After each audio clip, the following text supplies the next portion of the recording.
Olá, pessoal. Aqui é a professora Andreia e hoje nós vamos falar sobre materiais condutores, que é o assunto da aula número 2 da disciplina de materiais elétricos e dispositivos. Antes de começar, eu queria dizer para vocês que apenas assistir a essa videoaula não é suficiente para estudar o conteúdo da aula 2 como um todo.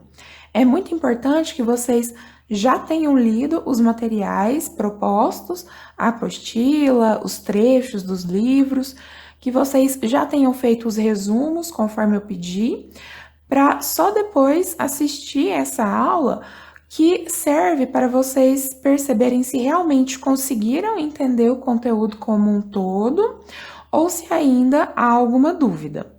Então, caso você ainda não tenha feito esses passos anteriores, por favor, faça antes de assistir essa aula.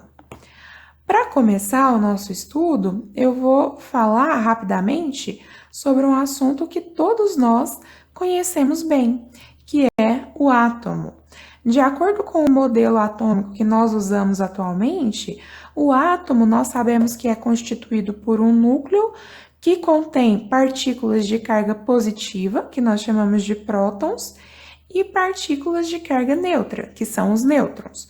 O núcleo ele concentra praticamente toda a massa do átomo. Ao redor do núcleo existem partículas carregadas de carga negativa, que nós chamamos de elétrons.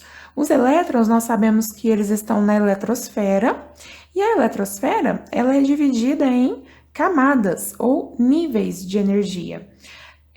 Para um elétron conseguir se mover de uma camada para outra, é preciso que ele absorva ou que ele emita quantidades discretas de energia.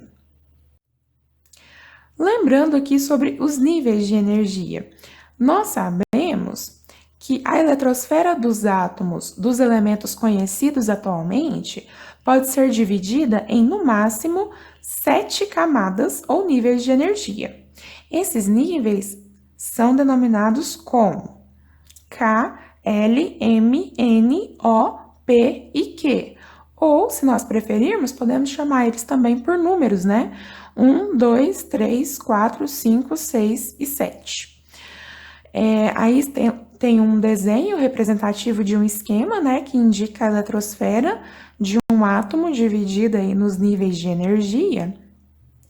E nós sabemos que quanto mais distante um elétron tiver do núcleo do seu átomo, isso quer dizer que mais energia ele tem. Para um elétron conseguir passar de um nível de energia mais próximo do núcleo para um nível de energia mais distante do núcleo, é preciso que ele absorva energia, né? Absorva uma quantidade discreta de energia para poder fazer essa transição. Então, de todas as camadas que nós temos aí, nós podemos dizer que a com nível menor de energia é a que está mais próxima do núcleo, que é a K, e a que tem, à medida que nós vamos nos distanciando do núcleo, a energia das camadas aumenta. Nós sabemos também que cada camada suporta uma quantidade máxima de elétrons. Vamos lembrar a quantidade máxima de elétrons que cada camada suporta? Vamos lá. A camada K, ela suporta 2 elétrons no máximo, a camada L, 8, a M, 18, a N, 32, a O, 32, a camada P, 18 e a camada Q, 8 elétrons. Além dos níveis, nós conhecemos também a divisão entre subníveis de energia. Os elétrons se distribuem nas camadas eletrônicas de acordo com subníveis de energia. Os 4 subníveis existentes são S, P, D e F. Aqui também nós temos uma ordem crescente de energia de S para F. Qual que é a quantidade máxima de elétrons que cada subnível suporta? O subnível S suporta no máximo 2 elétrons, o P 6, o D 10 e o F 14 elétrons. Esse diagrama também é um diagrama muito famoso e muito bem conhecido por nós, que é o diagrama de Linus Pauling, que nós usamos para fazer distribuição eletrônica, né, dos elétrons ao longo das camadas, dos níveis e subníveis de energia. Pessoal, lembre-se sempre que esse diagrama, ele é um diagrama que quando nós seguimos as setas para poder fazer a distribuição eletrônica, nós estamos seguindo uma ordem crescente de energia. Então, o primeiro subnível distribuído, ele é o de menor nível de energia.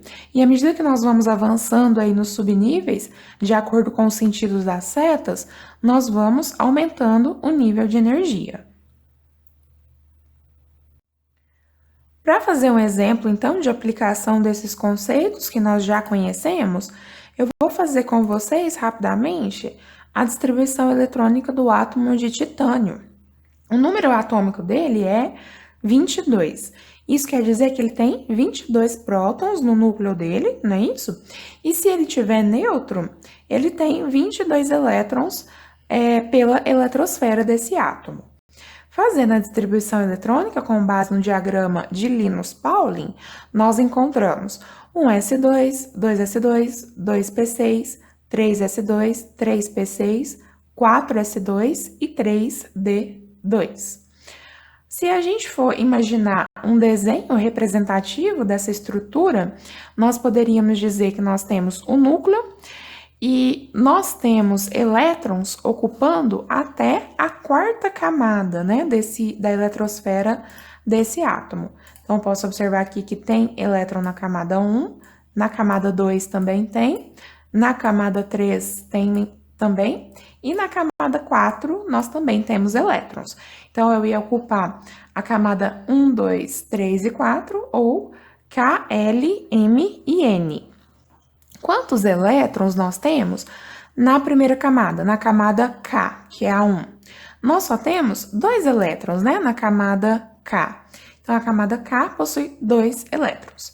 A camada 2, que é a L, tem 2 elétrons aqui no subnível S e 6 elétrons no subnível P. Então, ela tem ao todo 8 elétrons. A camada 3, ela tem 2 aqui do S, 6 do P e 2 do D. Então, ela tem 10 elétrons. E a camada 4, ela tem só aqui o 4S2, tem só 2 elétrons na camada 4. Então, lembrando da quantidade máxima de elétrons que cabe em cada camada, nós podemos concluir que a camada 1 e a camada 2 estão completas, né? É o máximo que cabe nelas. A camada 3 pode existir nela, cabe nela até 18 elétrons, então ela está incompleta. E a camada 4 cabe nela até 32 elétrons, então ela está incompleta também. Uma outra observação que vocês devem lembrar é que a gente não precisa preencher completamente uma camada para começar a ter elétrons na próxima. Esse exemplo mostra isso claramente, né? Nós temos a camada 3, que ainda está incompleta, tem só 10 elétrons nela, quando ainda cabe 18. E a camada 4, ela já tem elétrons, né? Mesmo a 3 não estando completa. Eu vou agora fazer algumas perguntas a respeito dessa distribuição eletrônica. As perguntas são: qual que é o subnível mais energético? Qual é a camada mais externa? E qual é a camada de valência? Bom, primeiro aí, qual que é o subnível mais energético? Se nós lembrarmos que a distribuição de Linus Pauling é uma distribuição em ordem crescente de energia, fica fácil da gente responder essa pergunta. Se a gente fez essa distribuição em ordem crescente de energia, significa que um S2, ele é o subnível de menor energia dessa distribuição. E aí, a energia vai aumentando, né, à medida que nós vamos fazendo a distribuição, de forma que o último subnível aqui, distribuído, ele é o mais energético. Então, respondendo a pergunta, como a distribuição de Linus Pauling ela está em ordem crescente de energia, Com certeza, o subnível mais energético é o 3D2. Agora, a segunda e a terceira perguntas, elas são perguntas que, na verdade, estão indagando a mesma coisa. Quando eu falo qual que é a camada mais externa ou qual que é a camada de valência, eu estou fazendo a mesma pergunta, porque camada de valência é justamente a camada mais externa. Então, qual que é a camada mais externa? A mais externa, que nós ocupamos aqui com elétrons nesse átomo, é a N, ou camada 4, né? Então, a camada 4 é a camada mais externa. E qual que é a camada de valência? É a camada 4 também. E nós sabemos que nessa camada existem 2 elétrons. Estrutura em bandas de energia de 3 diferentes tipos de materiais. Essa figura, ela ajuda a gente a compreender de forma bastante clara algumas diferenças fundamentais entre materiais condutores, isolantes e semicondutores. Bom, se a gente olhar aqui no eixo Y, né, nossa conversa é toda pautada em torno de níveis de energia. E nós temos duas bandas aí em cada caso, a banda de valência e a banda de condução. A banda de valência faz referência ao nível de energia da camada de valência do átomo. Já a banda de condução, ela faz referência ao nível de energia que o elétron precisa alcançar para virar um elétron de condução, para virar um elétron livre, né? Que depois pode vir a estabelecer corrente no material.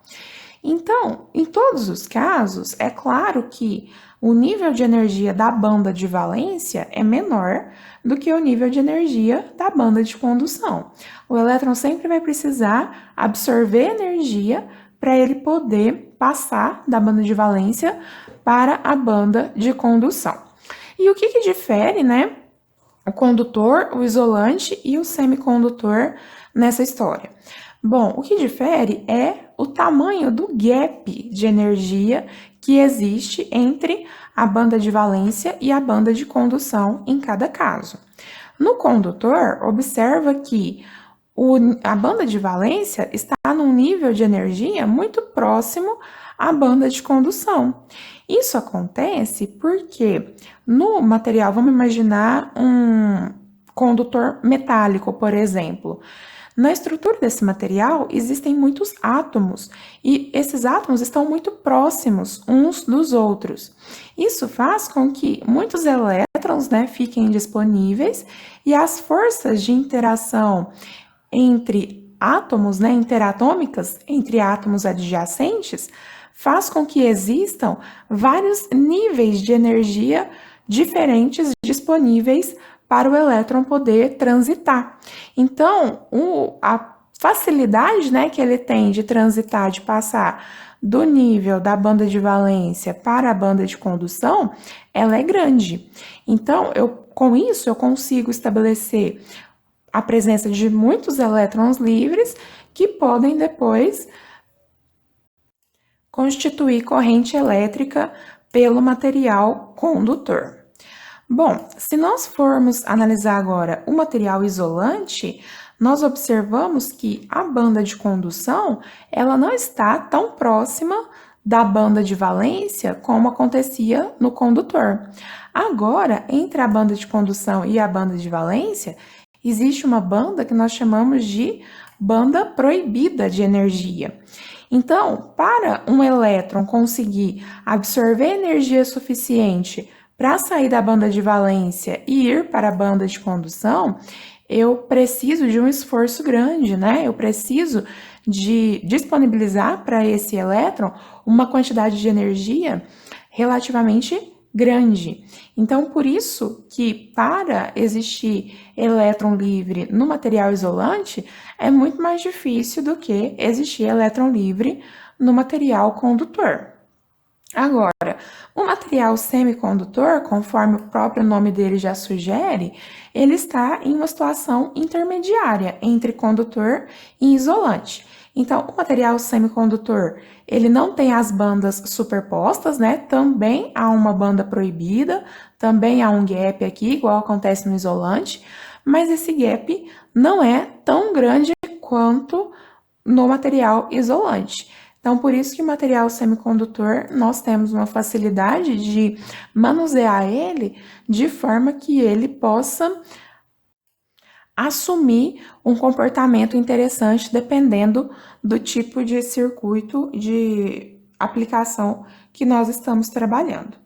Então, isso é o que diferencia em termos de bandas, né, de condução e de valência, os três tipos de materiais condutores, isolantes e semicondutores. Com base no que foi dito, vamos focar agora no estudo dos materiais condutores. Bom, nós temos condutores no estado sólido, no estado líquido e no estado gasoso. Vamos falar um pouquinho sobre cada um deles. Condutores sólidos. A maioria dos condutores encontram-se no estado sólido. Dentro desse grupo, merece atenção especial os materiais metálicos. Então, em aplicações, né, de engenharia, a maior parte dos condutores que nós usamos se encontram no estado sólido. Então, eu coloquei uma figura representativa aí de um cabo, né, de cobre que serve para alimentar circuitos elétricos. Vamos falar agora sobre os condutores líquidos. Quem são os condutores líquidos? Podemos citar o mercúrio, que é o único metal líquido à temperatura ambiente, os eletrólitos e metais em estado de fusão.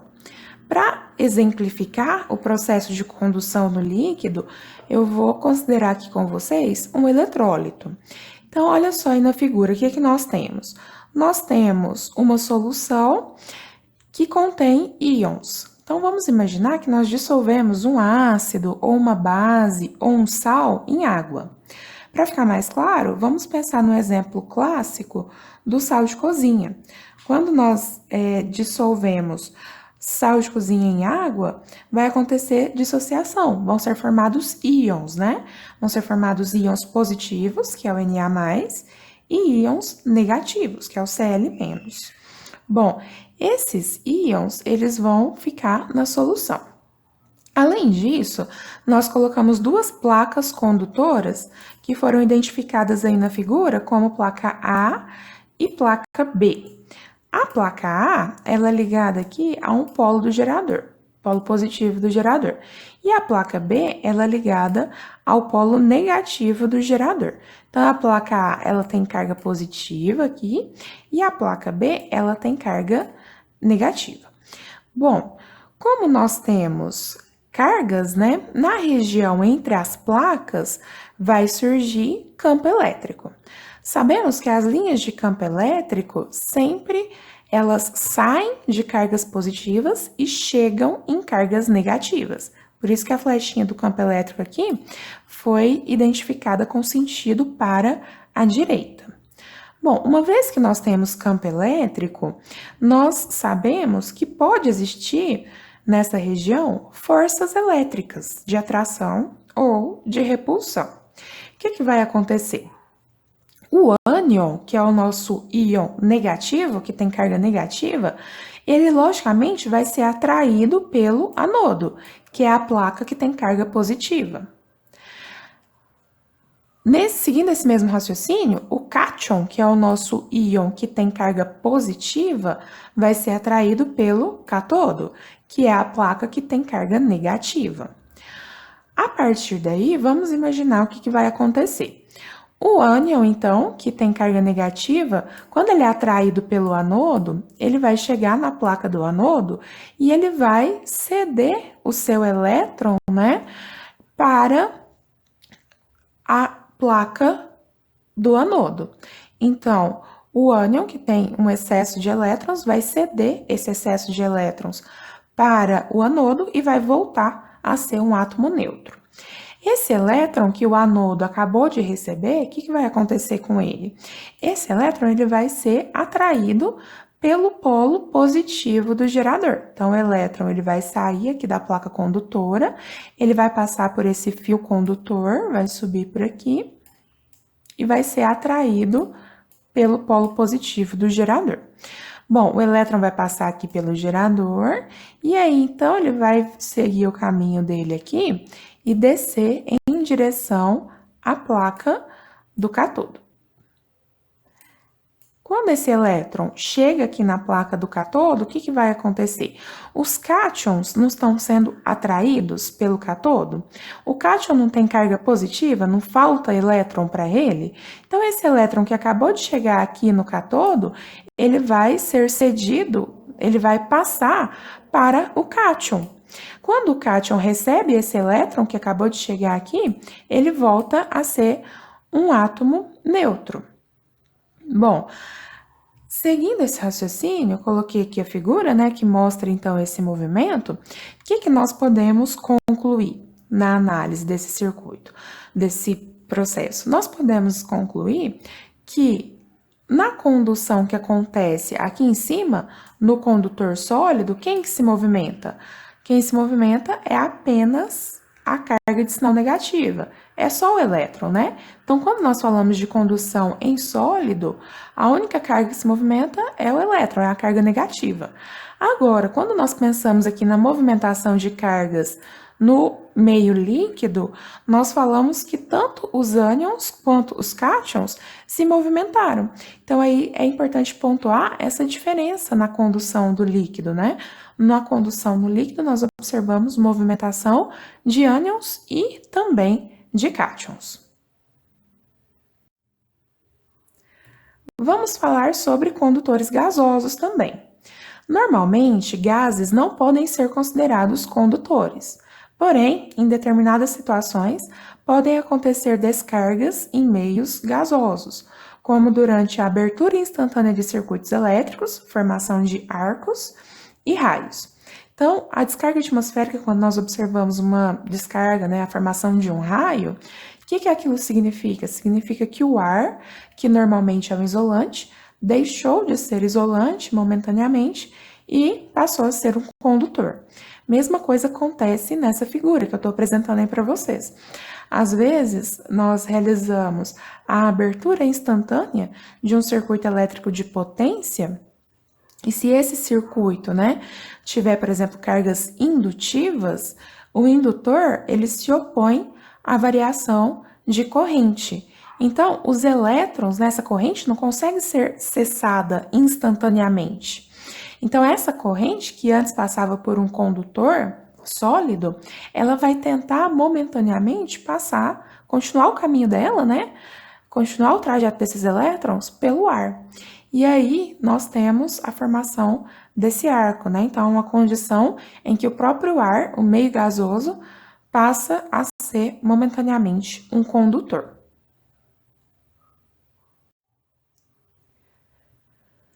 Em alguns átomos, em elementos de alta eletropositividade, especialmente os metais, a camada de valência perde elétrons com facilidade. Então, a primeira questão aqui que é importante vocês não confundirem é a camada de valência que caracteriza materiais condutores. Como nós já sabemos que material condutor tem bastante elétron livre, às vezes nós confundimos os conceitos e pensamos que na camada de valência do material condutor existem muitos elétrons, mas isso não é verdade. O que acontece é que, na verdade, esses elementos condutores, né, especialmente os metais, eles são elementos de alta eletropositividade. O que isso quer dizer? Quer dizer que eles têm a tendência de perder elétrons com facilidade. Então, esses metais, esses materiais condutores, no geral, eles apresentam poucos elétrons na camada de valência, e é por isso mesmo que é fácil para eles perder esses poucos elétrons que estão na camada de valência, tá? Então, material condutor, no geral, tem alta eletropositividade e facilidade de perder os poucos elétrons que existem na camada de valência. Os elétrons livres ficam vagando de átomo para átomo, sem direção definida. Os átomos que perdem elétrons também os readquirem com facilidade e depois tornam a perdê-los, de forma que os elétrons apresentam constante movimentação em sentido aleatório.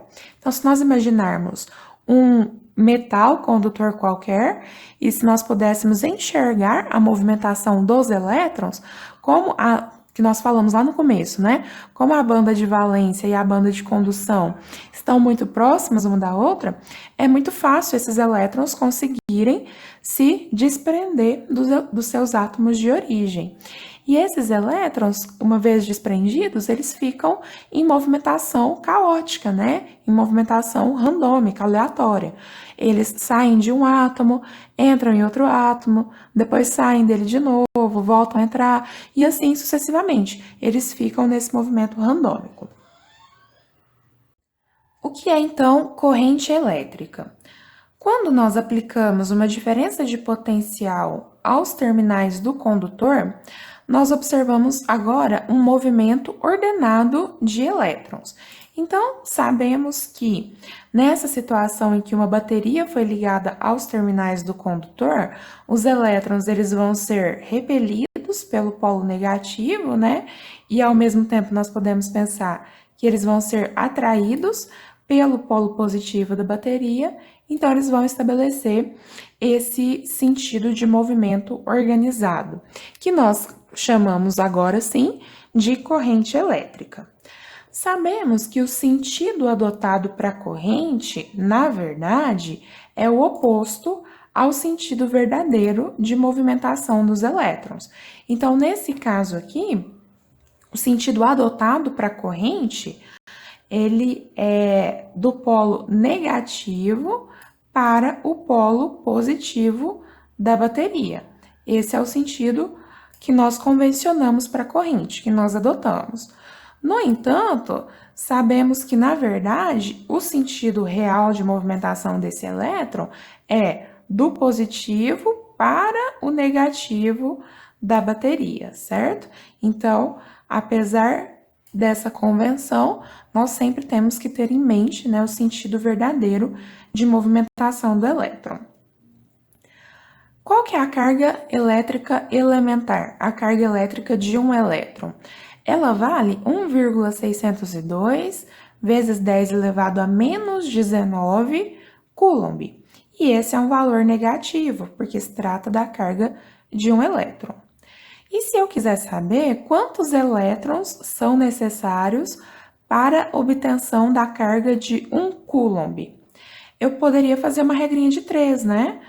Um elétron tem 1,602 vezes 10 a menos 19 coulomb, x elétrons vai ter 1 coulomb de carga. Quando nós fazemos esse raciocínio, nós percebemos que precisamos de 6,24 vezes 10 elevado a 18 elétrons para conseguir a carga total de 1 coulomb, no caso negativa, né? Logicamente. Como que nós definimos corrente elétrica? A corrente elétrica é uma taxa de variação de carga em relação ao tempo, e nós medimos ela em ampere. Colocando em termos matemáticos, nós temos que o I vai ser variação de carga, Q, dividido por variação de tempo, ΔT. Com base no que nós acabamos de falar, quem que é o ampere? Quem que é a unidade de corrente elétrica? É coulomb dividido por segundo, né? Carga por tempo. Então, podemos imaginar que a corrente elétrica de 1 ampere nada mais é do que a carga de 1 coulomb dividido pelo tempo de 1 segundo. Quantos elétrons, né, representam a carga total de 1 coulomb? Nós já falamos, 6,24 vezes 10 elevado a 18 elétrons. Então, quando pensamos em uma corrente elétrica de 1 ampere, significa, fisicamente falando, que passa pelo corte transversal de um condutor 6,24 vezes 10 elevado a 18 elétrons por segundo. Lei de Joule-Lenz. Os elétrons livres são provenientes dos átomos da matéria e deslocados destes pela ação de uma força externa. No deslocamento dessa nuvem de elétrons através do corpo, estes se chocam com os íons do sistema cristalino, perdendo energia de deslocamento, o que se faz notar pelo aquecimento do corpo. Então, isso que nós acabamos de ler é o que nós conhecemos como efeito Joule. O que acontece? Quando os elétrons se tornam livres e eles começam a se movimentar, se não houvesse nenhum tipo de empecilho, a tendência é que a velocidade deles fosse só aumentando, né, de forma sucessiva. Mas, na verdade, o que acontece é que os elétrons, eles começam a se chocar com os íons do sistema cristalino. Quem são esses íons? São os próprios átomos do material que perderam os elétrons, né? Se transformaram em íons. Então, vai acontecendo uma sucessiva quantidade de choques e isso faz o elétron perder energia de deslocamento. E essa energia que é perdida é transformada em calor. Por isso que nós observamos o material se aquecer, né? A temperatura dele aumentar. Para a gente descrever essa lei de Joule-Lenz em termos matemáticos, nós podemos dizer que W é igual a sigma vezes E ao quadrado. Quem é W? É a quantidade de energia transferida pela nuvem de elétrons por unidade de tempo, dada em watt por metro cúbico. O que acontece? É a quantidade de energia transferida pela nuvem de elétrons por unidade de tempo. O que é energia dividido por tempo? Energia dividido por tempo é potência. Por isso que a unidade aqui foi dada em watt por unidade de volume que nós estamos analisando, né? Watt por metro cúbico. O sigma é a condutividade do material. Condutividade, a unidade é Ohm vezes metro elevado a menos 1. Nós vamos falar na sequência sobre a condutividade. E o E é um velho conhecido nosso, é o campo elétrico. Campo elétrico, a unidade dele é volt por metro ou newton por coulomb. Uma outra fórmula que eu gostaria já de apresentar para vocês é J igual a sigma vezes E. O que é J? J, ele indica a densidade de corrente que se estabelece pelo material, e ela é dada em ampere por metro quadrado. Bom, J, densidade de corrente, nada mais é do que corrente dividido por área, conforme vocês puderam observar aqui na unidade.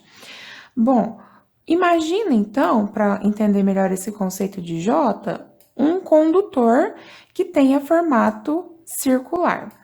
Quando nós observamos o condutor por onde passa uma corrente e pensamos em fazer um corte transversal nesse condutor, e aí a gente olha esse corte, o que nós vamos enxergar? Nós vamos enxergar um círculo, né? O círculo é o resultado do corte transversal nesse condutor hipotético de formato circular. Então, se nós pegarmos por esse condutor a quantidade de corrente que flui por ele, quantidade I de corrente que flui por ele, e dividir pela área da seção transversal do condutor, nesse caso aqui pela área do círculo, né? Nós podemos chamar aqui de A, me dá a densidade de corrente. Aí eu vou ter corrente dividido por área, ampere por metro quadrado. Então, isso é o nosso J, é a densidade de corrente que flui por um condutor. Essa corrente, então, ela depende de sigma vezes E.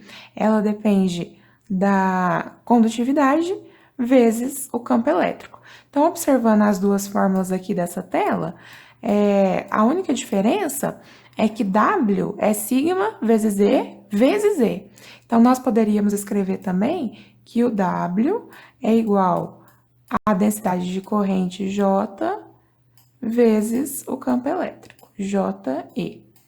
Também fornece para nós a potência, né, que é transferida pela nuvem de elétrons por unidade de volume analisado. Fazendo agora uma análise comparativa entre o nível de energia dos elétrons para materiais em diferentes estados físicos, o que nós podemos dizer? No geral, o nível de energia ele é maior para os materiais no estado sólido e menor para os materiais no estado gasoso. Os materiais no estado líquido ficam com um patamar de energia intermediário entre o sólido e o gasoso. Além disso, sobre os materiais gasosos, nós podemos dizer que as nuvens de elétrons livres existentes, elas são pouco densas. E, além disso, cada partícula tem um seu nível de energia bem definido e diferente da partícula adjacente.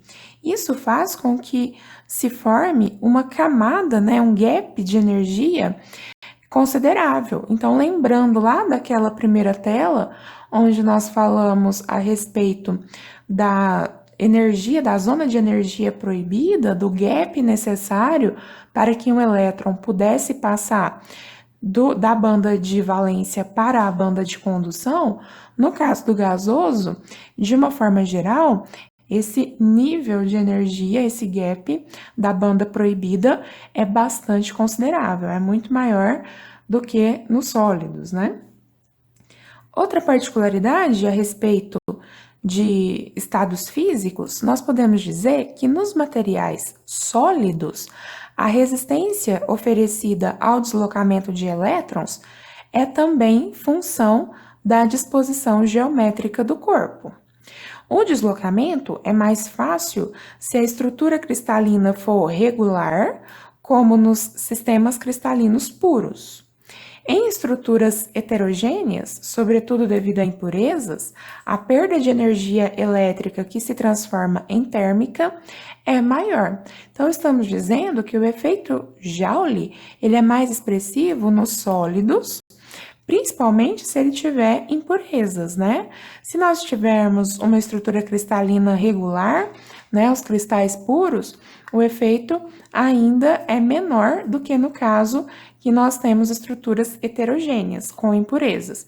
Aí, a quantidade de choque, que se estabelece é maior e a parcela de energia que perdemos na forma de calor também é maior. Então, apenas para efeito ilustrativo, nós temos aqui a ideia de deslocamento ideal de elétrons, que flui em uma trajetória sem nenhum empecilho, e aqui nós temos o que acontece de fato, que é o deslocamento irregular de elétrons devido a colisões com outras partículas. Então, a partir do momento que ele colide, ele muda, o sentido da trajetória, da rota dele, e assim vai acontecendo sucessivas vezes ao longo da estrutura do material, o que faz ele perder energia na forma de calor. Vamos falar agora o que é resistência elétrica. Sabemos que a resistência é a propriedade física que um corpo ou material possui de se opor à passagem de corrente elétrica, sendo medida em ohm. Do que depende a resistência? Ela depende de 4 fatores: o tipo do material, o seu comprimento, a área de sua seção transversal e a temperatura. Então, expressando isso em termos matemáticos, nós podemos escrever que a resistência é igual a resistividade vezes L sobre A. R é a resistência medida em ohm, o ρ é a resistividade, que depende do material e da temperatura. A unidade da resistividade no SI é ohm vezes metro. A é a área da seção transversal em metro quadrado e L é o comprimento do condutor em metro. Conforme eu disse, quando nós pensamos em área da seção transversal, nós imaginamos um condutor que nós fizemos um corte transversal nele, por exemplo, se for um condutor circular, Quando nós fazemos o corte e olhamos para o corte, nós enxergamos um círculo. Então, a área desse círculo é a área da seção transversal. A resistividade, ela é uma constante do material. Só que cuidado, né? Constante. O termo constante não é muito apropriado para o Rho. Por quê? Porque ele depende da temperatura. Então, cada material tem o seu valor de resistividade e em cada temperatura o material vai assumir uma resistividade um pouco diferente da outra. Então, se nós imaginarmos, né, o ouro e a prata, os dois a 20 graus Celsius, a resistividade de um é diferente da resistividade do outro. Agora, o próprio ouro, quando nós pensamos em ouro a 20 graus Celsius ou ouro a 200 graus Celsius, a resistividade dele também se altera. Então, a resistividade depende do material e também depende da temperatura em que esse material se encontra.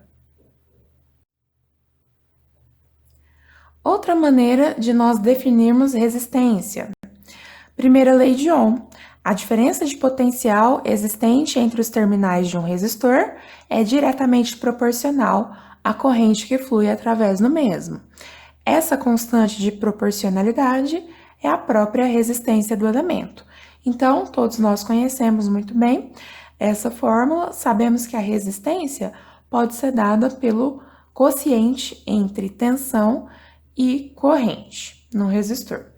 Bom, então nós temos o V, a diferença de potencial, medida em volt, e o I, a corrente que flui por esse resistor, medida em ampere.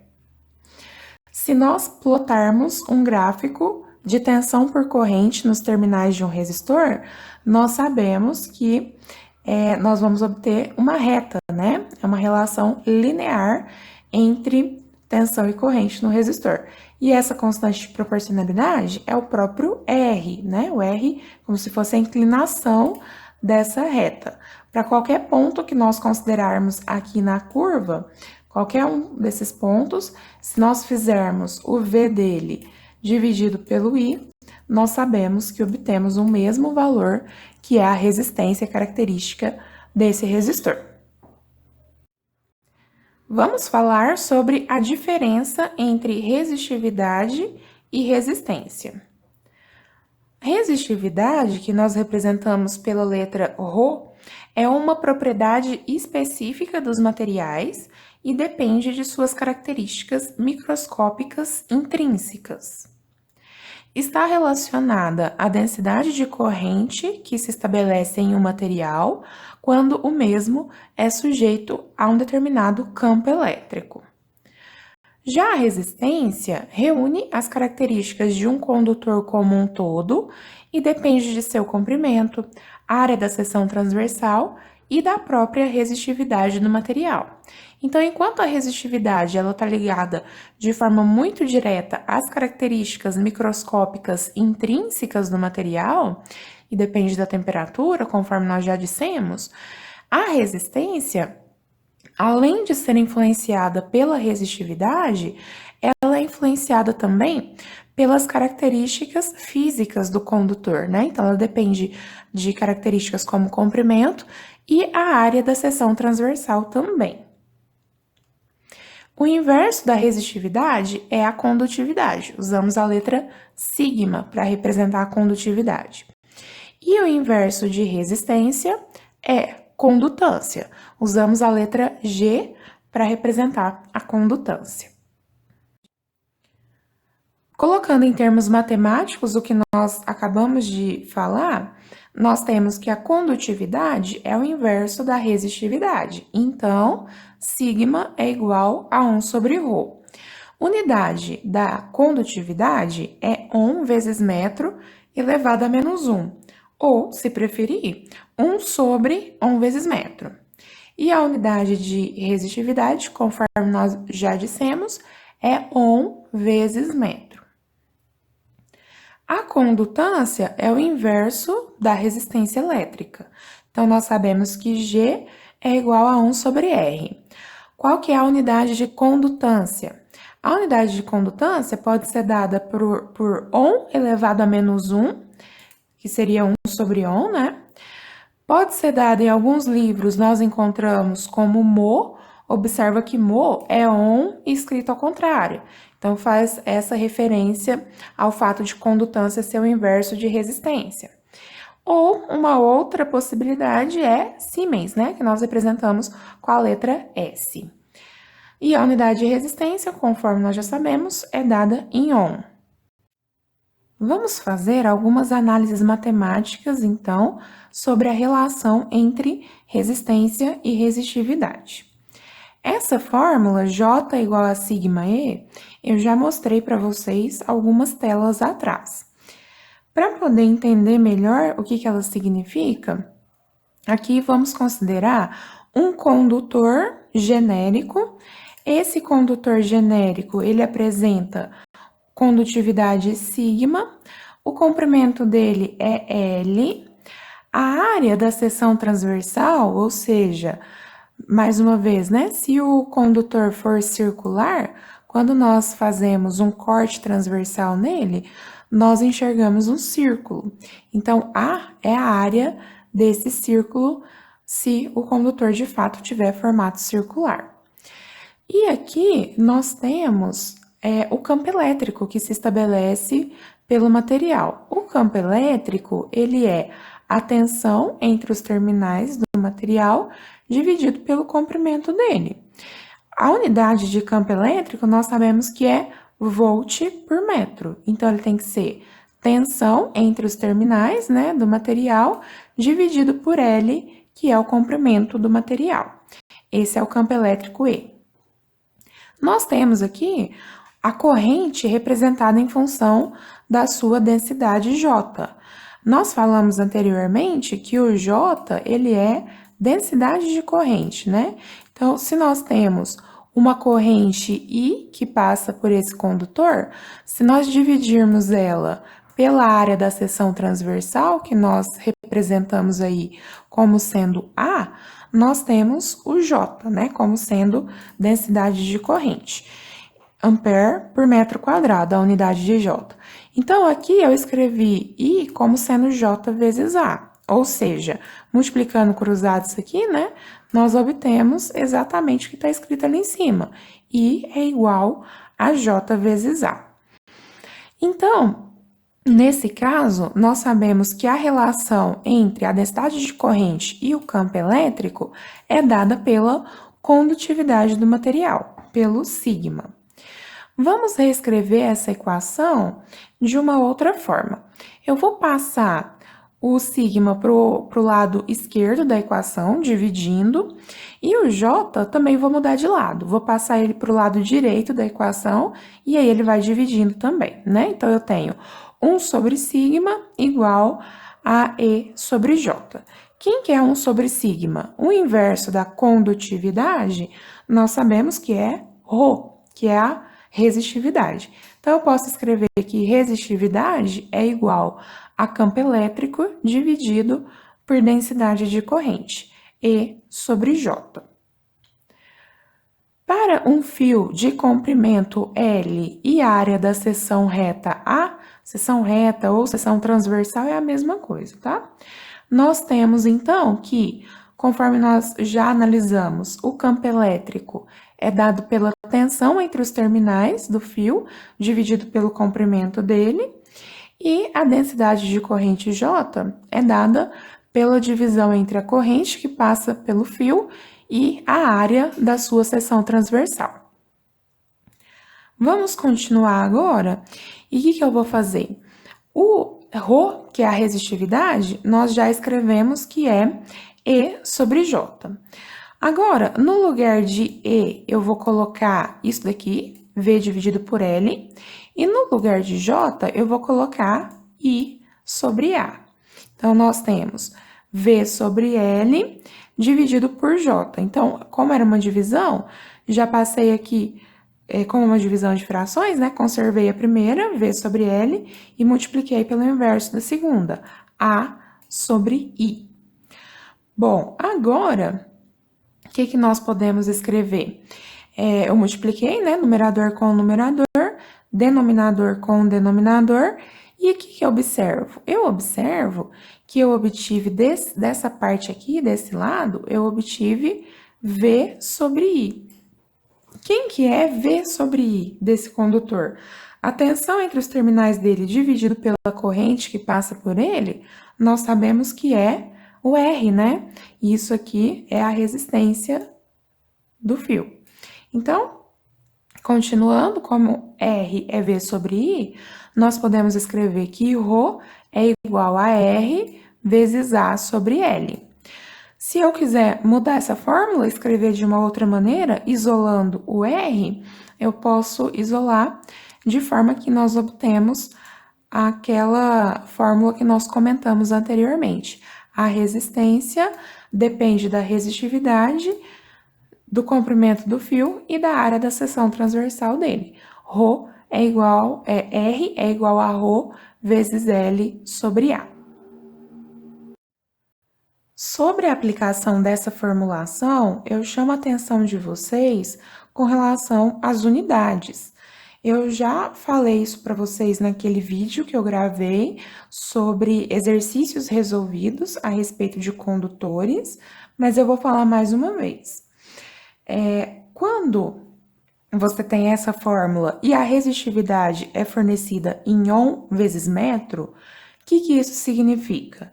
Coloquei aqui do ladinho a mesma fórmula, só que escrita em função de ρ, que foi o que nós obtivemos na tela anterior. Então, ρ vai ser R vezes A sobre L. Bom, se nós considerarmos unidades do SI, o que acontece? Vamos fazer a análise dimensional. O R vai ser colocado em ohm, a área vai ser colocada em metro quadrado e o comprimento em metro. Cortando, então, metro em cima e embaixo, corto aqui, o que sobra como unidade de resistividade? Ohm vezes metro. Então, o que significa isso? Se foi fornecido para você, no problema, né, na tabela que você estiver consultando, a unidade de resistividade como sendo ohm vezes metro, nós temos que colocar o comprimento do condutor em metro e a área da seção transversal em metro quadrado. Dessa forma, eu não misturo unidade e a resistência sai em ohm. Por outro lado, uma outra unidade de resistividade bastante comum é ohm milímetro quadrado por metro. O que aconteceu nesse caso? Fazendo a análise dimensional de novo. Nesse caso, a unidade usada para a resistência é ohm, mas a unidade usada para a área é milímetro quadrado. E a unidade usada para comprimento continua sendo metro. Então, a unidade de resistividade, nesse caso, fica ohm milímetro quadrado por metro. Então, nesse caso aqui, se você tem esse dado em ohm milímetro quadrado por metro, o que nós temos que fazer para não misturar a unidade? O comprimento do condutor, que é L, tem que ser dado em metro, mais uma vez, só que a área da seção transversal tem que ser fornecida em milímetro quadrado, para que a resistência possa sair em ohm. Então, é uma coisa bastante simples, só que tomem cuidado para não errar besteira. Vamos falar sobre algumas formulações relacionadas à definição de resistividade em termos de grandezas atômicas. A corrente que flui por um determinado condutor pode ser dada por N vezes E vezes VD vezes A. Vamos ver o que significa cada uma dessas letras? Então, o I é a corrente em ampere que está fluindo pelo condutor. N é o número de elétrons livres por unidade de volume no material. O E é a carga elétrica do elétron, que é a carga elétrica elementar, que nós sabemos que vale menos 1,602 vezes 10 elevado a menos 19 coulomb. VD é a velocidade de deriva do elétron em metros por segundo. E A é a área da seção transversal do material, dada em metro quadrado. O produto N vezes E da equação acima pode ser chamado de densidade de carga de elétrons livres. Então, nós temos o N como sendo o número de elétrons livres que existe por unidade de volume, e E é a carga de cada elétron. Então, se você pega o número de elétrons e multiplica pela carga dele, você vai ter a densidade de carga de elétron livre. Então, o N vezes E nós podemos representar como sendo ρe, densidade de carga de elétron livre. Qual que é a unidade dessa grandeza? É Coulomb por metro cúbico, ou seja, ela me indica a quantidade de carga de elétron livre que eu tenho por unidade de volume, né? Por metro cúbico. Esse valor de ρe, ele é um valor negativo, porque trata-se de uma densidade de cargas de elétrons livres. E elétron tem carga negativa, né? Conforme nós vemos aqui, é N vezes E. Só que esse E aqui é negativo porque se trata de um elétron. Então, consequentemente, ρe também é negativo. Então, nós podemos reescrever a fórmula que está ali em cima, e no lugar de N vezes E, que eu posso escrever simplesmente em função da densidade de carga de elétron livre. ρe vezes VD vezes A. Aí está, então, a equação obtida para o cálculo da corrente. Corrente é igual a ρe. ρe é a densidade volumétrica de carga de elétron livre. Não confunda o ρe com o ρ. ρ sozinho, nós estamos usando para representar resistividade. O ρe é a densidade de carga de elétron livre, vezes a velocidade de deriva, vezes a área da seção transversal. Vamos agora procurar um jeito de relacionar a velocidade de deriva com o campo elétrico. Essas duas grandezas, elas se relacionam entre si por meio da seguinte equação. VD é igual a menos μe vezes E, ou seja, velocidade de deriva é igual a menos μe, que é a mobilidade do elétron, vezes o campo elétrico. Então, a velocidade de deriva e o campo elétrico se relacionam linearmente, né, por meio dessa nova grandeza chamada mobilidade do elétron. Vamos ver aqui unidades. VD é uma velocidade, né? Então, ela é medida em metros por segundo. μe é a mobilidade do elétron, ele é dado em metro quadrado dividido por volt vezes segundo. E o E é o campo elétrico aplicado, medido em volt por metro. Bom, o que é a velocidade de deriva em termos físicos? É aquilo que nós comentamos quando nós estudamos o efeito Joule. Um elétron livre, se ele não encontrasse nenhum tipo de empecilho, se ele estivesse no espaço livre, a tendência seria que a velocidade dele iria aumentando, né, de forma sucessiva. Entretanto, nós sabemos que no material condutor, esses elétrons que estão se movimentando, eles sofrem sucessivas colisões com a rede cristalina do material, né? Então, os átomos que estão ali, que perderam elétrons, né, que na verdade são íons, eles ocasionam colisões com esses elétrons que estão se movimentando. O movimento, então, desses elétrons, ele logo assume uma velocidade média. E essa velocidade média que indica, né, o movimento do elétron, ela é chamada de velocidade de deriva.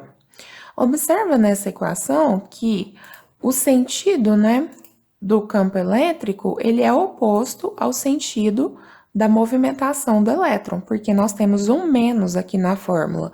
Então, VD é igual a menos μe vezes o E. Quem que é a mobilidade, né, do elétron? Quem que é essa grandeza?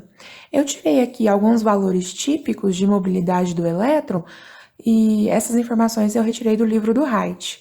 Então, nós temos aí alumínio 0,0012, cobre 0,0032 e a prata 0,0056. metros ao quadrado dividido por volt vezes segundo. Para facilitar a nossa análise, vamos imaginar, mais uma vez, a figura desse condutor genérico. Então, o que nós temos aqui na figura? Nós temos as flechas que indicam o sentido do campo elétrico, né?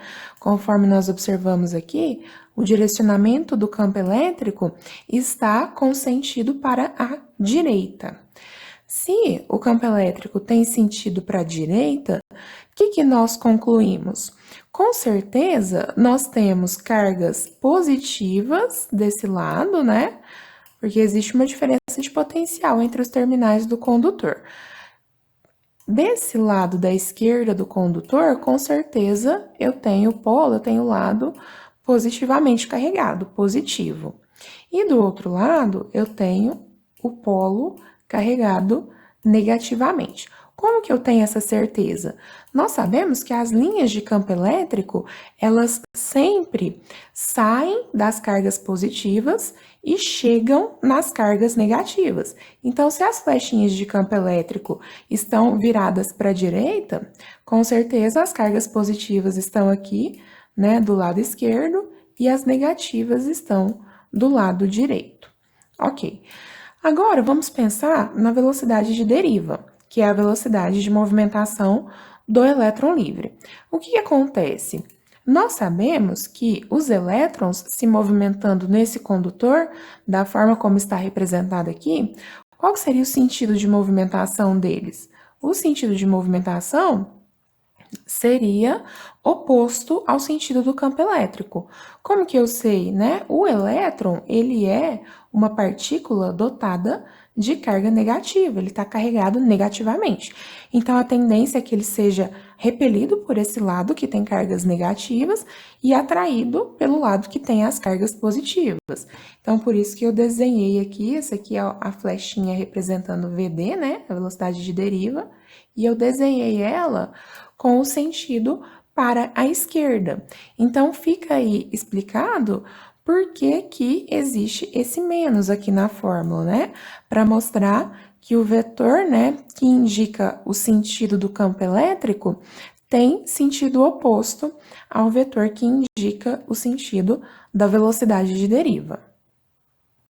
Continuando, eu coloquei aí as duas equações que nós já obtivemos anteriormente, do cálculo da corrente e da velocidade de deriva, e também estamos considerando o mesmo condutor genérico da tela anterior. O desenho está aí do lado direito da tela.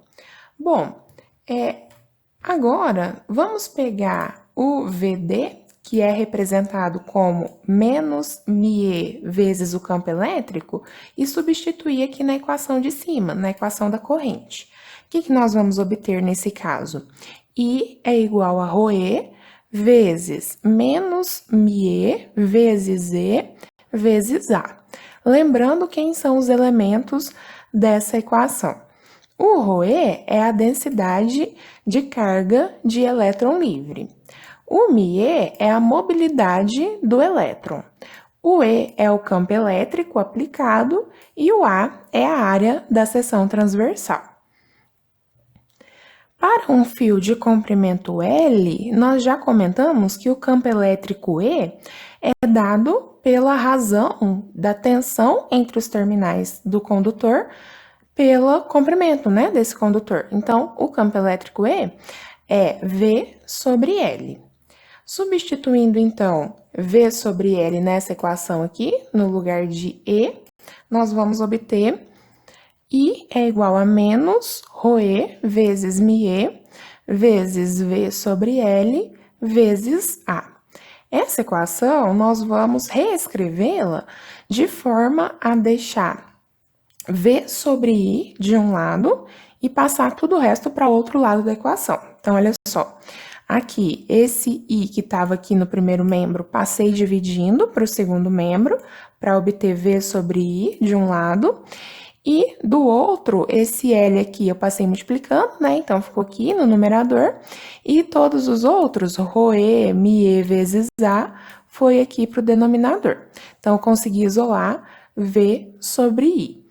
Quem é V sobre I? Sabemos que V sobre I é a própria resistência desse condutor. Então, posso escrever R é igual 1 sobre menos ρe vezes μe vezes L sobre A. Se eu tenho essa equação escrita dessa forma, conforme que nós já estudamos até agora, o que nós podemos afirmar? Com certeza, esse fator 1 sobre menos ρe vezes μe tem que ser o ρ, né? Porque nós sabemos que resistência é igual a resistividade vezes L sobre A. Então, daí eu escrevo que a resistividade, ela é menos 1 sobre o ρe vezes μe. Ou, se nós preferirmos, nós podemos lembrar que a densidade de carga de elétron livre nada mais é do que o número de elétrons livres por unidade de volume vezes a carga elétrica elementar, né? A carga elétrica de cada elétron. Então, essas duas maneiras nós temos para representar a resistividade. Vamos, então, fazer um rápido resumo sobre as formulações que nós estudamos. Nós acabamos de obter que a resistividade ρ é igual a menos 1 sobre ρe vezes μe. ρe é a densidade volumétrica de carga de elétron livre. Se nós não quisermos representar a fórmula em função de ρe, nós podemos representar ela por N vezes E, é a mesma coisa. O que é N? N é o número de elétrons livres por unidade de volume e o E é a carga elétrica elementar, carga elétrica de um elétron. Se nós temos a resistividade escrita dessa maneira, a condutividade pode ser escrita como o inverso disso. Então, quem que vai ser a condutividade? Vai ser simplesmente menos ρe vezes μe ou menos N vezes E vezes o μe. Continuando, outra relação importante que nós estudamos é da velocidade de deriva com o campo elétrico. A velocidade de deriva vale menos a mobilidade do elétron vezes o campo elétrico. Ainda vimos que a densidade de corrente que se estabelece pelo condutor, J, é igual a sigma vezes o campo elétrico, né? Sigma é a condutividade. Quem que é a condutividade? Olhando na fórmula aqui de cima, é menos ρe vezes μe. Então, posso escrever que o J vai ser menos ρe vezes o μe vezes o campo elétrico E. Alguns pontos importantes que nós temos que perceber analisando essas fórmulas. Nós temos que fazer interpretações físicas delas. Então, olha só, um primeiro ponto que eu quero chamar a atenção. A condutividade, se nós olharmos aí na fórmula do sigma, vale menos ρe vezes μe. À primeira vista, pode parecer que a condutividade é um valor negativo. No entanto, não é. Por quê? O ρe, que é a densidade volumétrica de carga de elétron livre, é um valor negativo, né? Nós estamos falando de carga de elétron. Carga de elétron é negativa. Então, o ρe é negativo, multiplica o μe, a mobilidade é, por definição, um valor positivo, e aí tem o menos aqui da fórmula.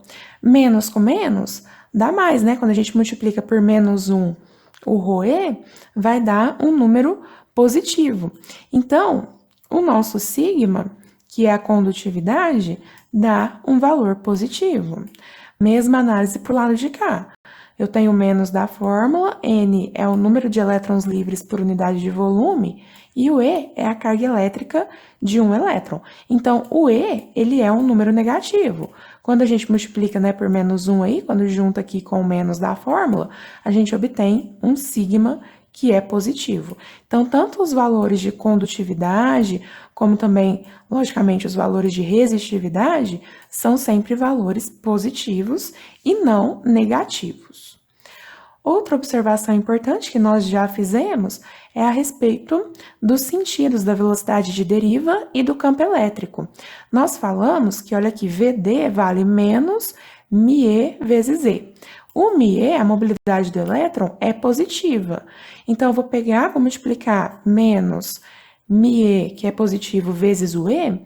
O que nós obtemos para VD é, de fato, um valor que está em sentido oposto ao sentido do campo elétrico E. Então, algumas telas anteriores, eu expliquei o porquê que isso acontece, porque que o sentido de VD é oposto ao sentido de E. É importante saber isso. Outra coisa que nós observamos aqui é a respeito do J. Do que depende o J? J é a densidade de corrente, né? A densidade de corrente, ela depende da condutividade e do campo elétrico. Então, para o mesmo campo elétrico aplicado, é óbvio que se eu aumentar a condutividade, consequentemente, eu aumento a densidade de corrente, né? Eu aumento a corrente que vai fluir por esse condutor. Agora, como que eu faço, então, para aumentar a condutividade? Olha aqui na fórmula da condutividade, né? Ela depende do ρe e depende do μe. O que é ρe mesmo? Densidade volumétrica de carga do elétron livre. Então, quer dizer, se eu aumentar a quantidade de elétrons livres no material, eu aumento o ρe. Consequentemente, eu aumento o sigma e, consequentemente, aumentando, né, a condutividade, eu aumento a corrente para o mesmo campo elétrico que eu estou analisando. Então, uma primeira possibilidade para aumentar a condutividade de um condutor é aumentar o ρe, que é a densidade volumétrica de carga de elétron livre. Aumentar a quantidade de elétron livre. Um segundo fator que influencia a condutividade é a mobilidade do elétron. Quão fácil ou quão difícil é para ele se movimentar, né? Está relacionado à quantidade de colisões que ele vai sofrer ao longo do caminho dele. Olha aqui, tá vendo que o μe, na equação aqui de cima, o μe, ele é diretamente proporcional à velocidade de deriva, para o mesmo campo elétrico aplicado. Então, se eu aumento a velocidade de movimentação desses elétrons, eu também consigo aumentar o sigma, que é a condutividade, e, consequentemente, se torna mais fácil fluir corrente pelo condutor, aumenta o J também, né? Todas essas análises nós estamos fazendo considerando um mesmo campo elétrico aplicado. No livro do Wright, existe até uma analogia que ele faz, falando a respeito desse processo de aumentar o J, né? Aumentar aqui a corrente que flui por um condutor. O que eu tenho que fazer? Ou eu aumento a quantidade de elétrons livres no material, ou eu aumento a facilidade dele se movimentar, né? Aumenta a velocidade de deriva dele. Então, ele faz uma analogia para a gente imaginar como se fosse um túnel. Se a gente tem um túnel e a gente quer aumentar o fluxo de carros do túnel por segundo, o que nós podemos pensar? Primeiro, ou a gente aumenta a quantidade de carros, né? Aumentando, por exemplo, a quantidade de pistas, que na nossa analogia seria aumentar a quantidade de elétrons livres, essa é uma possibilidade.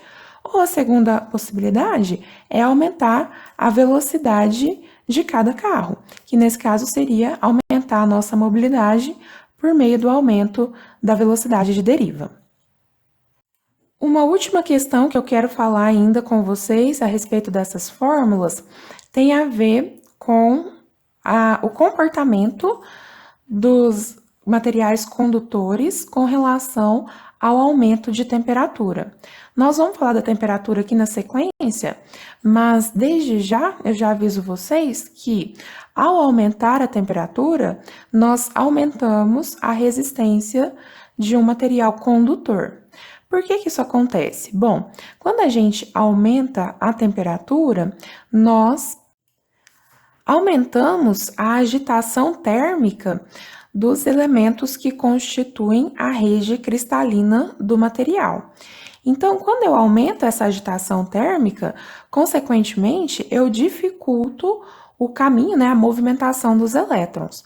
Se eu dificulto, o que eu vou fazer? Eu vou ocasionar uma redução aqui no VD, na velocidade de deriva.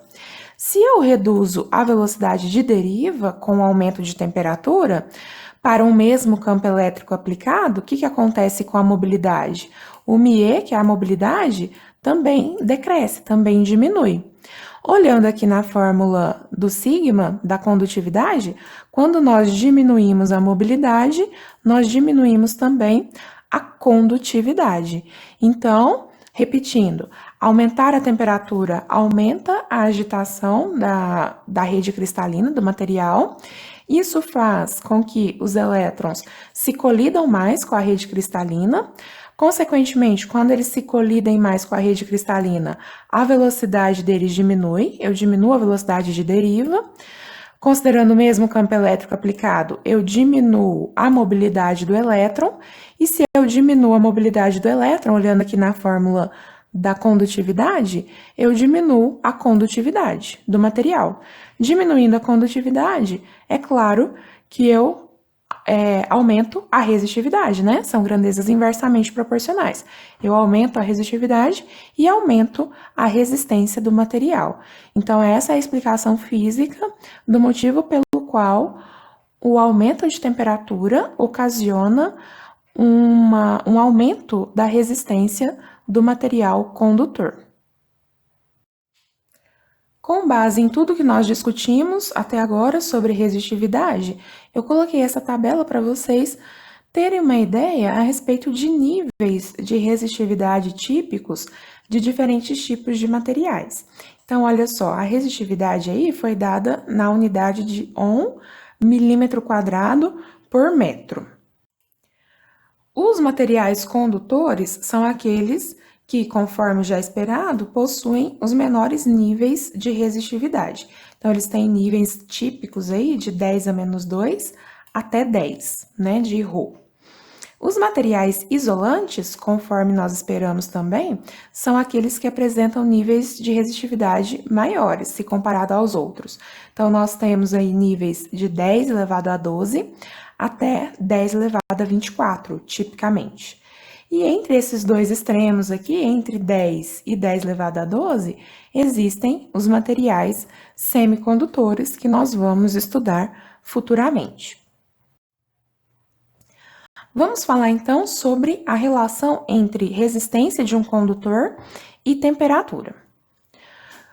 Conforme nós acabamos de explicar, quando a temperatura de um condutor é aumentada, as partículas vibram, interferindo na movimentação dos elétrons e, consequentemente, alterando a resistência do material. Explicamos matematicamente por que isso acontece anteriormente.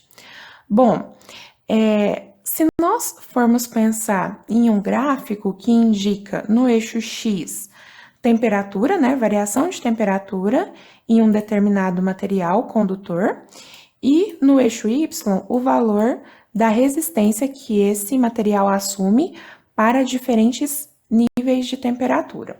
Então, nós temos um gráfico parecido com esse daí.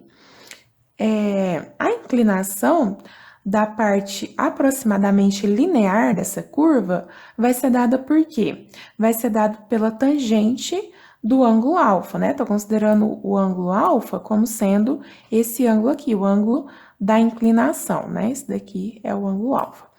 Bom, quem que vai ser a tangente desse ângulo? Vai ser cateto oposto, que nós temos um triângulo retângulo, então vai ser cateto oposto, ΔR, dividido pelo cateto adjacente, ΔT.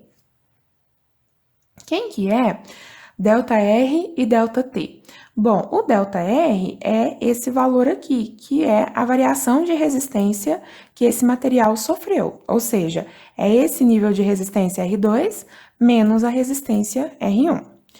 Mesmo raciocínio para a variação de temperatura, é esse comprimento aqui que indica a variação de temperatura a que o material foi submetido. Então, é temperatura do ponto B menos a temperatura do ponto A, T2 menos T1.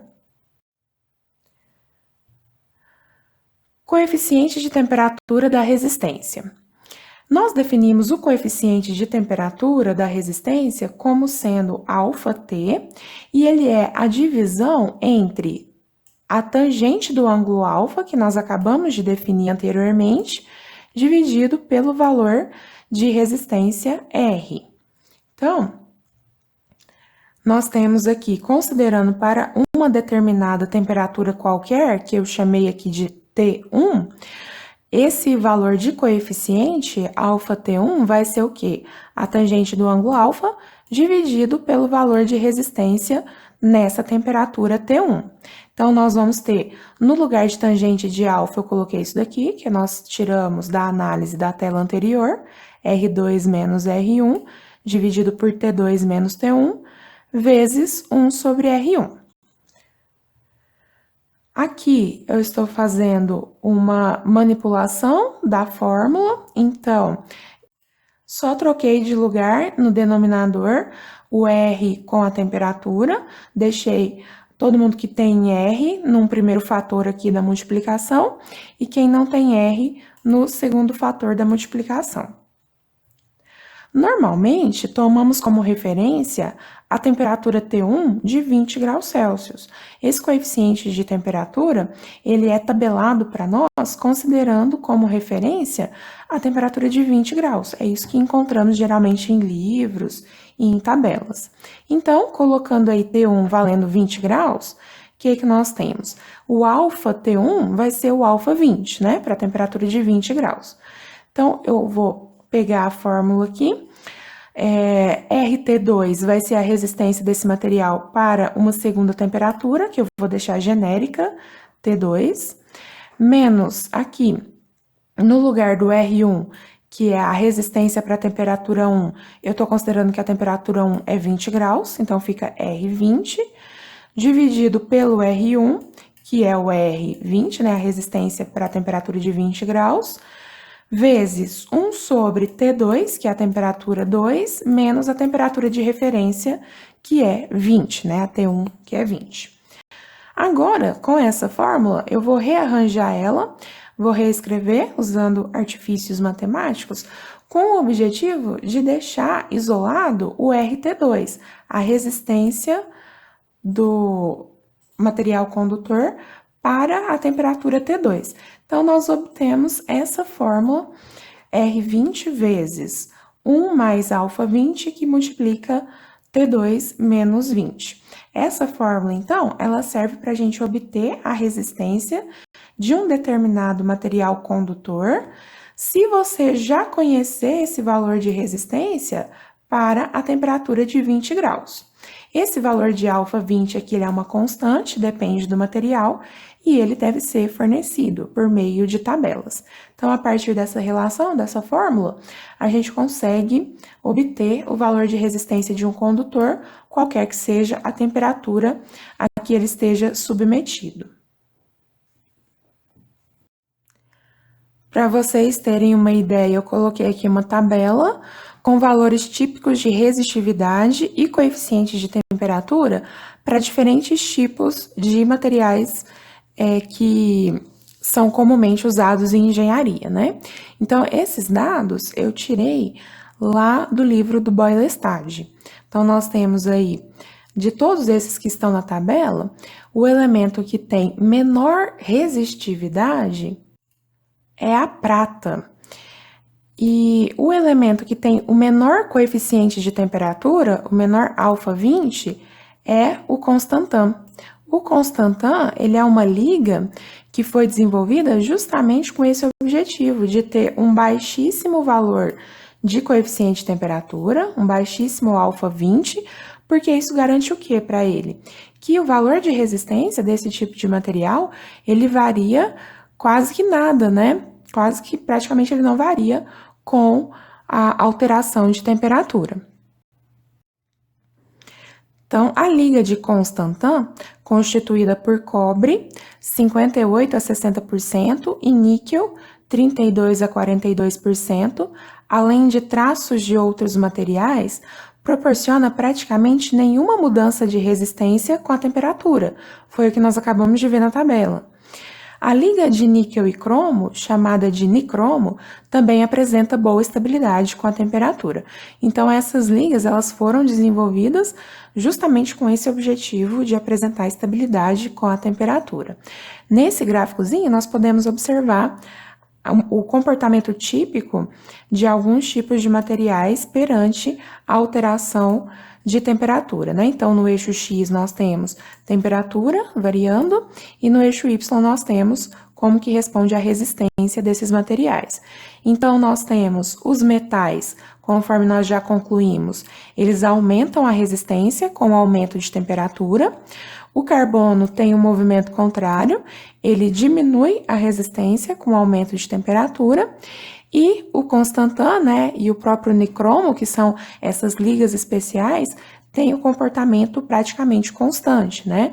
Tem estabilidade da temperatura, ou seja, a resistência deles não varia com a variação da temperatura.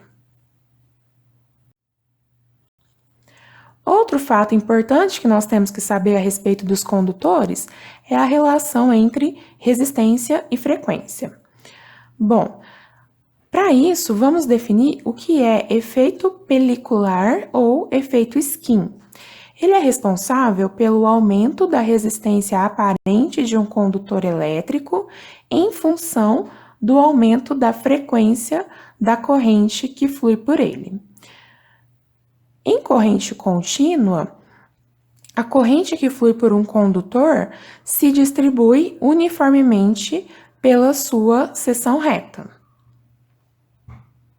Então, se nós estivermos trabalhando com um condutor de corrente contínua, nós consideramos que a corrente flui por ele de forma uniformemente distribuída ao longo de toda a área da seção transversal. Agora, quando nós tratamos de corrente alternada, à medida que nós aumentamos a frequência, a corrente tende a se concentrar na periferia do condutor.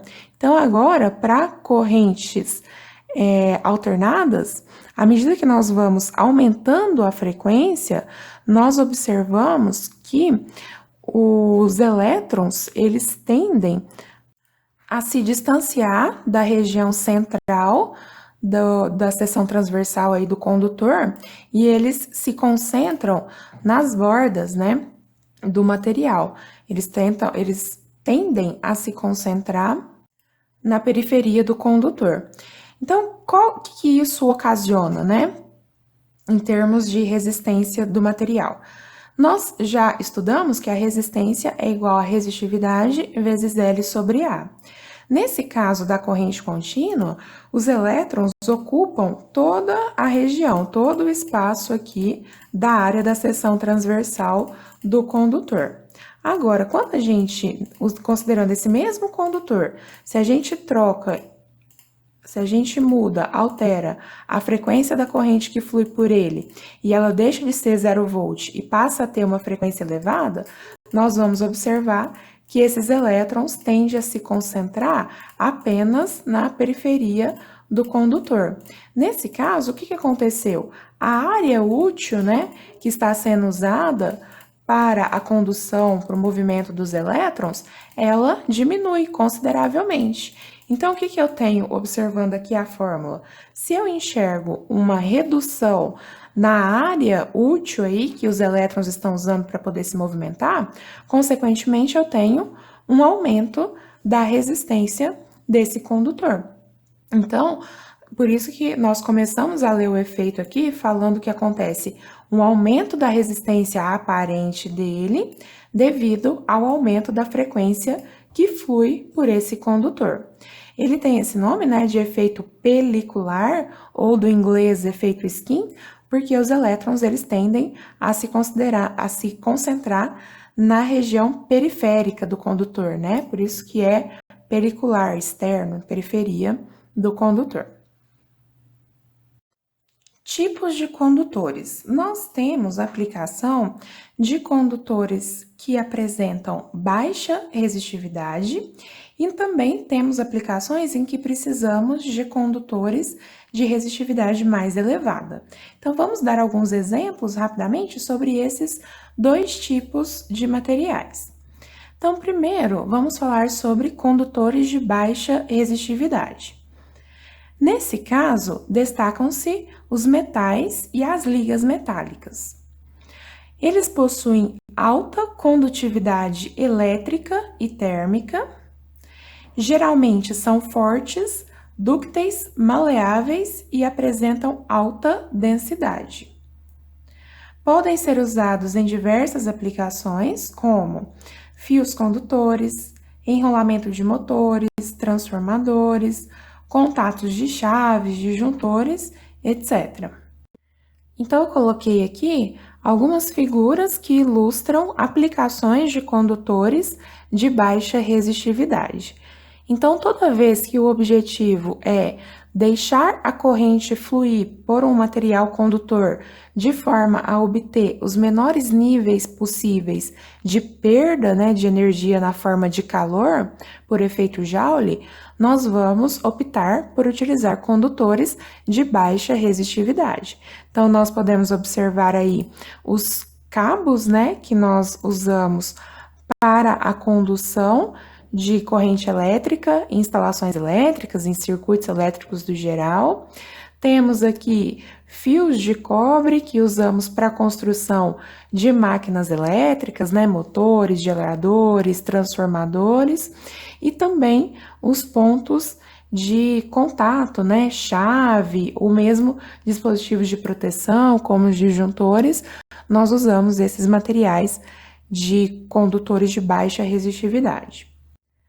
Falando agora sobre o outro tipo de condutor, nós sabemos que ligas metálicas de alta resistividade podem ser usadas com os seguintes objetivos. Então, fabricação de resistências para fins térmicos ou de aquecimento, aparelhos de calefação, filamentos de lâmpadas incandescentes, entre outros. Coloquei algumas figuras que indicam a aplicação desses condutores de elevada resistividade.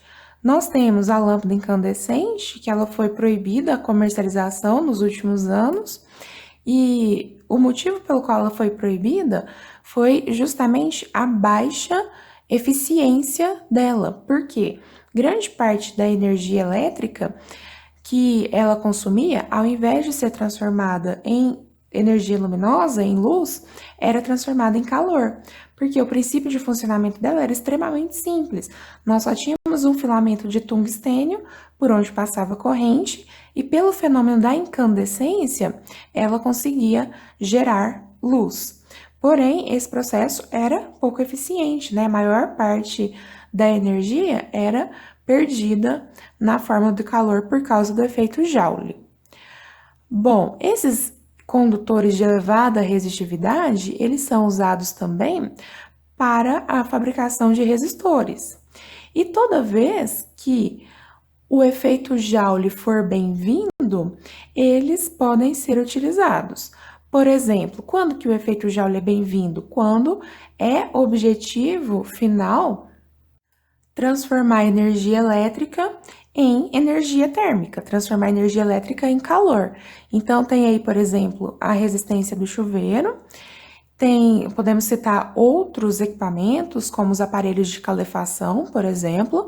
Então, nós podemos imaginar que há casos em que a intenção é essa, a intenção é gerar calor.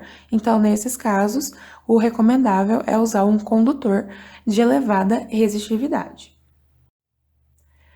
Vamos falar sobre resistência de contato. Quando desejamos realizar contato elétrico entre duas peças metálicas, existem alguns pontos de contato perfeito e outros pontos que ficam separados por uma distância relativamente grande, quando comparada às dimensões do átomo. Isso ocorre devido aos efeitos de rugosidade da superfície. Então, como as superfícies não são perfeitamente lisas, quando nós realizamos o contato entre duas peças metálicas, nós não conseguimos estabelecer contato perfeito em toda a extensão desse metal. A passagem de energia de uma peça para outra se dá por meio de dois fenômenos. Condução nos pontos de contato perfeito, então condução da forma como nós conhecemos, nos pontos em que existe o contato perfeito, e disrupção nos pontos onde o gradiente de potencial pode alcançar elevados valores. Então, nesses locais em que não há o contato perfeito, não acontece condução, acontece o fenômeno de disrupção. O elétron, ele consegue passar, né, de uma peça metálica para outra, mas não por meio de um caminho físico do material, porque não existe o contato perfeito. Devido à ocorrência simultânea dos fenômenos condutores e disruptivos, nos bornes de contato não é possível aplicar a lei de Ohm. Então, a lei de Ohm ela não é satisfeita nessa região de contato porque não existe apenas condução da forma que nós estamos acostumados a trabalhar em um material condutor normal. Além do fenômeno da condução, existe também os efeitos disruptivos nos locais onde o contato não é perfeito. Quanto melhor for o contato, menor é a diferença de temperatura entre o mesmo e os pontos ao redor. Quanto mais o ponto de contato esquentar, maior é a resistência de contato. Então, isso é um indicativo importante. Se nós temos um ponto de contato, um borne que está esquentando, significa que nós estamos tendo, né, um contato que está ruim. Então, nós temos que melhorar a resistência de contato, temos que melhorar a área de contato perfeito entre esses dois materiais. Prata, cobre, latão, tungstênio são metais que favorecem bons contatos, enquanto o alumínio apresenta resistência de contato elevada. A resistência de contato pode ser reduzida pela escolha de um fluido interfacial de alta condutividade térmica. Podem ser usadas pastas térmicas à base de silício, folhas metálicas delgadas ou revestimento de um dos materiais com índio, chumbo, estanho ou prata. Então, essa é uma alternativa que nós temos com o objetivo de reduzir esses pontos em que não há o contato perfeito, né? Então, nós usamos um material para fazer o interfaciamento entre esses dois tipos de condutores que estão em contato. Para finalizar, vamos falar sobre o efeito termoelétrico em metais. O que é o efeito termoelétrico? Dizendo assim de uma maneira bem simples e resumida, o efeito termoelétrico é obter uma diferença de potencial elétrico a partir de uma diferença de temperatura e vice-versa. Obter uma diferença de temperatura a partir da aplicação de uma diferença de potencial elétrico. Então, vamos tentar entender isso melhor. Dois metais distintos com temperaturas diferentes que entram em contato criam uma diferença de potencial entre as suas superfícies. Esse é o efeito que nós conhecemos como Seebeck. Nesse caso, então, imagina, nós temos dois materiais, dois metais diferentes, eles estão com temperaturas diferentes e ao colocar os dois em contato, nós vamos observar o surgimento de uma diferença de potencial entre ambos. Por que isso acontece? Isso acontece devido às diferenças nas nuvens de elétrons presentes nos dois metais que entram em contato. Tanto em termos dos valores de trabalho de extração, como também no que se refere à quantidade de elétrons livres em cada um dos metais por unidade de volume. Então, como os metais são diferentes, cada um deles tem uma característica especial de nuvem de elétron livre. Cada um deles tem uma quantidade de energia necessária para que o elétron se movimente, né, para o elétron ficar na banda de condução, e cada um desses metais também tem uma densidade diferente de elétrons nessa nuvem, né? Cada um tem uma quantidade diferente de elétrons livres.